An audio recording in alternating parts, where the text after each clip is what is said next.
morning friends, welcome back to my YouTube channel. Today I want to discuss with you how to interpret your vivid dreams. One of my most popular videos is called The Spiritual Meaning of Vivid Dreams.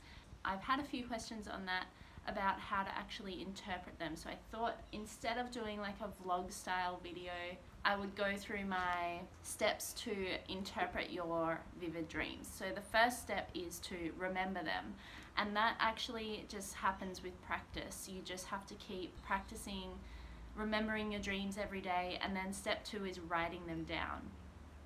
Excuse me, I'm still waking up, I'm still in my pajamas.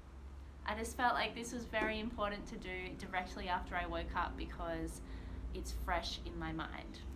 Okay, so for me, vivid dreams basically is a sign that you have gifts, psychic gifts, intuitive gifts, all of those things, which actually everyone has, but it just means that your guides or whoever it is that is trying to contact you, potentially from another realm or potentially from someone who's passed over, or potentially just your soul or source is just trying to communicate with you. That is my interpretation of vivid dreams. I have vivid dreams almost every night. I've always had that and I've always been very intuitive, but in the past year my dreams have been more intense as I've been going through my spiritual awakening. So I have this dream journal. I've only had this for probably a month, but before that I was just using a normal journal. What I like about this journal is that it has prompts and sections that you can write in. So in my old journal, I just used to kind of write down like what happened in the dream and what I felt that meant. But in this one, it goes even one step further. Okay, so in this journal, you have a space where you can write down the dream and obviously the date, and then you have a space where you can put your emotions and you can draw the dream. I never draw my dream because number 1, I can't draw to save my life, but number 2, I don't find it very helpful. So I'm more of a writing kind of person. You might be more of a drawing kind of person, or you might be a person who needs to, I don't know, some other way. But I find that these 2 sections, when I'm writing in them directly after I've woken up, you need to do it directly after you've woken up from the dream, preferably. It is a way to figure out how you felt and the nitty-gritty of your dream. Then I have the next section, have you dreamed this before? I don't really care about that. The next section is my interpretation. So by the time you've written down your dream, what happened, your emotions, you have a pretty good idea of what your interpretation might be. And your interpretation is literally just the culmination of what happened in your dream and your emotions and the way that you feel, or what comes into your mind directly, intuitively, as you're writing down those things. Everyone's dreams mean different things. Even if you had a very similar dream to someone, they could mean completely different things because you're very different people. You've had very different experiences in life. You experience different emotions. You experience different opinions.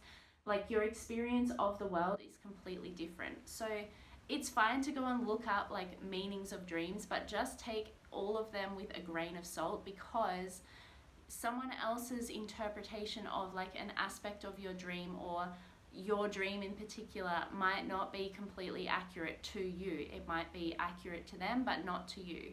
So I think that it's really important to use your intuition and just kind of go with what feels right when you're writing that down and when you're digging deeper into your psyche and into what your subconscious is processing, what opinions and thoughts and experiences you've had in your life, but also in the recent days, because often dreams happen when you're processing subconsciously things that you've experienced during that day or the last week, or things that you've been thinking about. That is actually what dreams generally are, but I think that from a spiritual perspective, they can represent so much more. Last night I had this dream about a tennis coach who I looked up to a lot. It's not a real person, it's just that's what I was experiencing in my dream. And he was coaching this girl who was playing in this tournament, and he pushed her, and the coach was wearing a suit. He was pushing her until she broke all of her toes and then died, and then I saw her getting carried away in a stretcher. And the opponent would just hit winners back at her. Every time she'd serve, he just hit a winner back at her and she couldn't keep up. it was like she was getting pummeled from every area.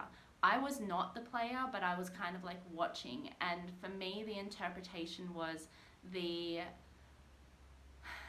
I kind of have this issue with being told what to do, and I have this issue with big corporations and people in suits, which is funny that the tennis coach was wearing a suit, dictating what is like normal, how much money you should have, and basically dictating the way that society runs. I have this problem with it because I don't think it's conducive to the higher good of everyday people like you and me. And I've had a few dreams which have depicted that, and that one definitely depicted that. And when I woke up, I had no idea what it meant, but as I started writing down all the different, like what happened in the dream and then my emotions around it, I realized that that's what it was about. And as I've grown as a person and been through all of this spiritual awakening and all of these insane experiences spiritually, I have realized that I used to really just kind of conform to all of these ideals and just like believe what I was told. But now that I've been through an awakening and that I feel like I'm more aware of the way that the world works and all of that stuff, I can see past all of that, and I feel like I'm questioning, and this dream was just like another version of me questioning what I'm being told, and a reminder to keep questioning everything that you're told, because no one has your highest interests at heart except for you and maybe your immediate family and friends. Big corporations and government and all of those people don't care, they don't even know your name. So that's my thoughts on my dream last night. It's very interesting to see what comes up in your subconscious. I don't even remember thinking about anything like that yesterday or the day before, but I was thinking about the Australian Open being cancelled and all of this stuff, so that explains the tennis part. It wasn't cancelled, it was postponed or something, I don't even know, but I was thinking about tennis. So yeah, that's my way to interpret your dreams. Just remember, no one knows what it means except for you, because they have a different life experience to you. And yeah, I hope that helped. If you haven't seen the spiritual meaning of vivid dreams video yet, I will link it here, and I will see you guys tomorrow. Bye.